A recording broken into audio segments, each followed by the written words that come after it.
tanggal 3 Mei 2023 di Serbia kawan, tepatnya ada di salah satu sekolah di Beograd, Serbia lah gitu kawan.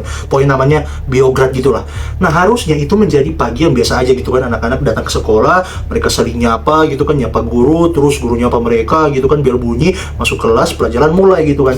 Tapi nggak tahu men, kalau hari itu akan menjadi salah satu hari yang akan terjadi kasus yang benar-benar gila dan benar-benar parah cok. Cuma karena salah satu anak ini cok. Nah salah satu anak ini dia itu masih umur 13 tahun, buset, masih umur 13 tahun nih. Dia datang ke sekolah megang-megang, dia membawa tas gitu yang kayak kelihatan kayak biasa aja gitu kan. Tapi ternyata isi dalamnya apa? Ada 2 pistol cok. Ada 2 pistol cok. Dia bawa ke sekolah untuk apa coba? Untuk mangkil teman-temannya sendiri. Jadi si anak ini itu bernama Kosta Kecmanovic kawan. Lu bayangin dia datang ke sekolah pagi-pagi, masih fresh gitu kan, datang ke sekolah, nggak butuh lama, nggak butuh buang waktu banyak kawan, dia langsung nembak teman-temannya satu persatu dan sesuai dengan list yang dia udah tulis kawan. Buset ya. Jadi si anak ini, si Kosta Kecmanovic ini dia udah benar-benar ngerencanain semua pembunuhan ini secara terstruktur, secara itulah. Oke kawan, welcome back with me Moses War di channel Elmas War gitu ya kan. Seperti biasa gue juga di malam yang sangat sepi dan di kamar kosan gue yang masih biasa aja gini kan, gue akan membawakan satu kasus penembakan brutal dari salah satu anak sekolah yang masih berumur 13 tahun cok. Gue nggak tahu kalian udah dengar apa belum, tapi menurut gue ini sangat wajib untuk kita bahas gitu kan, karena gue baru dengar, bodo amat kalian mau dengar apa enggak gitu ya kan. Oke, jadi don't forget to subscribe this channel. Oke, we are heading towards 10k subscribers, okay? So please subscribe, please man, okay? Dan tanpa berlama-lama jangan lupa siapin pot kalian, rokok, kopi, mie goreng, mie kuah, apapun itu, dan shut your mouth and listen my voice.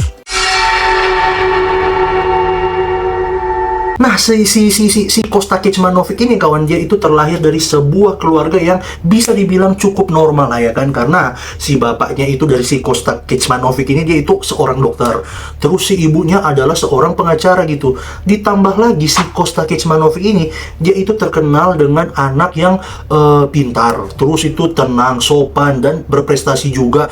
Dia juga punya nilai-nilai yang bagus dan sering mengikuti lomba-lomba akademik di sekolahnya gitu lah ya kan. Guru-gurunya juga sampai bilang kalau si Kosta Kecmanovic ini dia itu nggak cukup dewasa dengan umurnya yang masih 13 tahun gitu. Jadi kayak pemandangannya itu udah kayak tinggi gitu ya kan, udah pokoknya udah dewasa lah, sedangkan dia masih umur 13 tahun kawan. Tapi ya dibalik semua tampang dari si Kosta Kecmanovic ini yang terlihat pintar gitu kan, pendiam, kalem, berprestasi gitu kan, ya mereka nggak tahu kalau ada sisi lain yang udah disimpan-simpan sama si Kosta Kecmanovic ini kawan. Nah teman-temannya dari Kosta Kecmanovic ini, mereka itu sempat bilang kalau si Kosta Kecmanovic ini dia itu sering ngobrol lah sama teman-temannya itu soal kematian, soal kayak dia itu udah bosan hidup gitu ya kan. Nggak tahu kenapa, alasannya kenapa itu belum dijelaskan gitu ya. Pokoknya dia itu sering curhat lah, atau sering ngobrol sama teman-temannya soal kematian dan bukan pengen sih, lebih ke bosan hidup gitu ya kan. Ya tapi ya mereka beranggapan karena saking pintarnya mungkin ya kayak cuma sekedar bercandaan gitu ya kan. Tapi men nggak tahu kenapa, mungkin itu adalah salah satu trigger mungkin atau pertanda gitu kan. Ternyata si Kosta Kecmanovic ini udah menyusun strategi yang cukup gila kawan.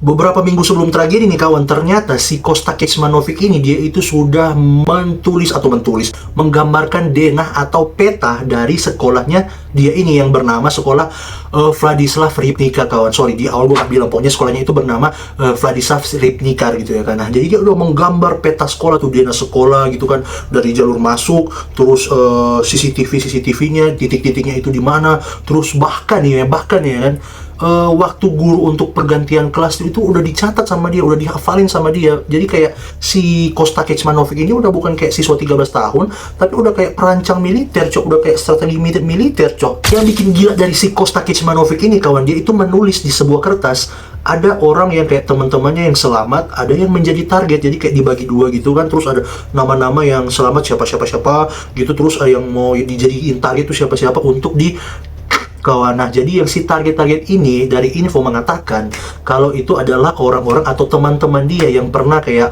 mungkin berselisih, mungkin berantem sama dia, atau mungkin pernah membuli dia gitu kan. Akhirnya dia mungkin nggak senang, akhirnya ditulis lah si target-target itu pokoknya teman-temannya yang pernah ngebully sama mungkin pernah berantem lah sama si Kosta Kecmanovic ini kawan. Pokoknya si Kosta Kecmanovic ini dia mempersiapkan semuanya itu dengan benar-benar matang, udah kayak strategi perang dunia ke 200. Pokoknya itulah, pokoknya udah disusun semuanya gitu kan. Dia hafalin dari jadwal pelajaran, dia dia hafalin kapan pergantian shift penjagaan sekolah gitu, kayak security penjaganya itu diganti-ganti, dia hafalin terus kayak pelajaran kayak sejarah kapan masuk, guru sejarah, guru bahasa Inggris juga, poin-poinnya dipelajarin semuanya.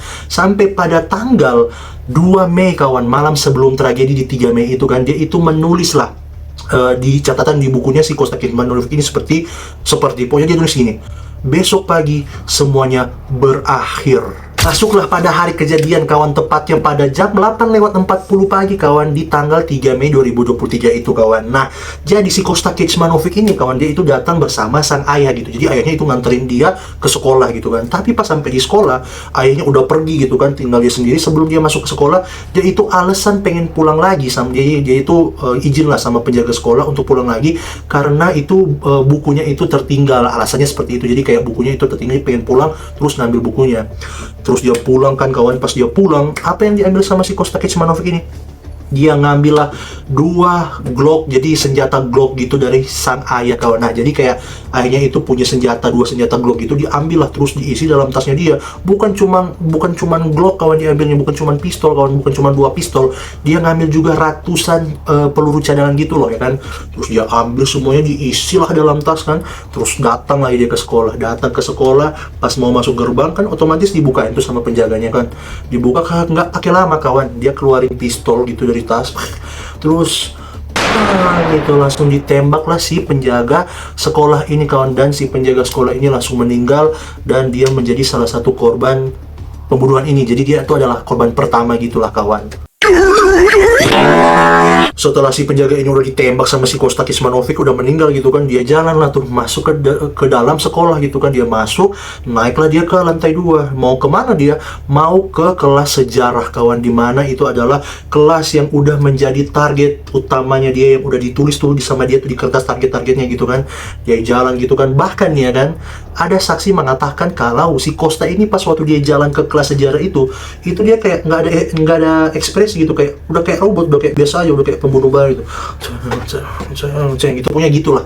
Dia udah jalan dengan tegapnya, dengan pedenya membawa 2 pistol kawan. Akhirnya udah jalan kan si Kosta Kecmanovic gitu kan, sampai di depan pintu kelasnya sejarah itu kan, dibuka lah pintu tanpa banyak bocot kawan, langsung diarahkan pistolnya, terus main tembak aja gitu sama target-target yang udah dia tulis tadi tuh, yang nama-nama target teman-temannya gitu kan.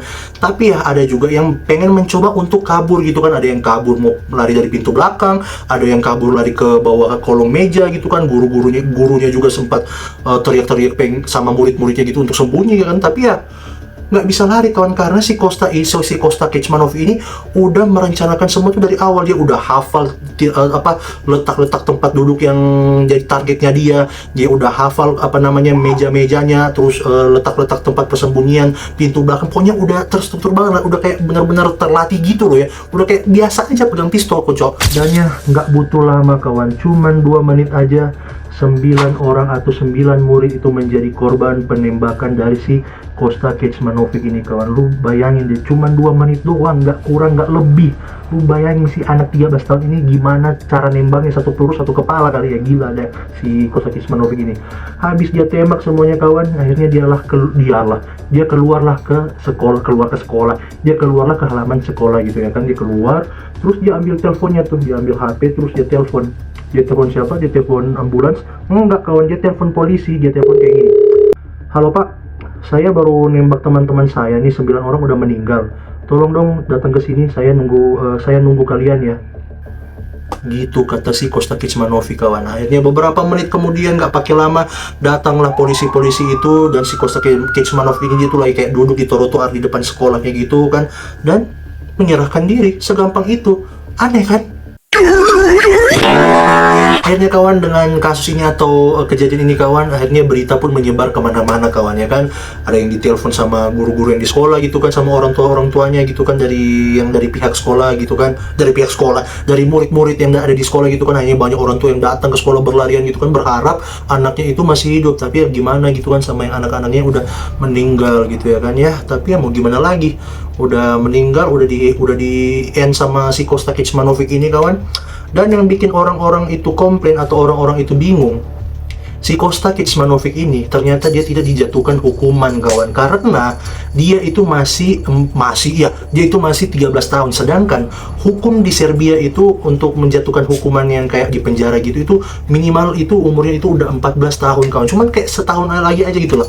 Itu yang membuat akhirnya orang-orang itu nggak terima kawan sama si Kostya Kecmanovic ini. Tapi si Kostya Kecmanovic ini cuma dimasukkan ke rumah sakit jiwa kawan. Nah, dia itu ditahan lah di sana, kayak diurusin, ditanya-tanya, pokoknya dimasukin rumah sakit jiwa lah, karena mereka mungkin bilang ya ini mungkin psikisnya yang rusak atau mungkin mental health-nya dia yang rusak gitu ya.